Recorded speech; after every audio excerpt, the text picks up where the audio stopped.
para que nós possamos meditar de acordo com esse sacrifício, que é o conselho do Senhor. É necessário ver e colocar Deus, Ele usa para todos nós da sua misericórdia. Porém, não aconteceu isso com Maria. Maria, continuamente, ela vai sofrer a dor, não a primeira vez, mas todas as dores por conta do Senhor. Maria sempre vai estar diante de seus olhos os sofrimentos de Jesus, as penas mais duras que foram colocadas sobre o ombro do Cristo. Sempre vamos ter memória recente diante de Maria. As penas duras, as maiores delas, que são a sua paixão e a sua morte, não vão ficar apenas só no momento do Calvário. Elas já acontecem desde a profecia do Velho Testamento. Quando nós ouvimos da boca de Simeão que Jesus é destinado a ser a causa de queda e também de reerguimento para muitos em Israel, e também a ser sinal de contradição, porque assim serão revelados todos os pensamentos de todos os corações. E quando Maria, uma espada de dor vai atravessar a sua alma, São Lucas ele vai trazer para nós, já na apresentação do Filho de Deus do Filho, uma dupla situação dentro da mesma ação profética do Senhor. A primeira, uma boa nova vai acontecer com a vida de Jesus, como se a partir do seu nascimento. A boa notícia de Deus agora, ela toma a nossa carne. E claro, vai ensinar, vai falar sobre Deus de uma maneira como ninguém mais conseguiu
E aí ele pergunta aos que estão perto se eles também ouviram tamanha fala em relação a Deus. Jesus ainda foi tratado como ignorante, como iletrado, como questionado. Mas aonde ele aprendeu essas coisas? Justo Jesus, que é a sabedoria de Deus em carne, foi chamado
lembrar dos seus filhos ainda grandes, ou as mães que ainda têm os filhos pequenos, qualquer coisa que hoje, enquanto adultos, nós pensamos, mas isso é uma bobagem.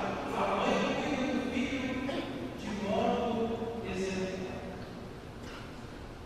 A mãe tem casa. O filho pode ter mando, pode ter sim. A mãe está no mesmo. Não é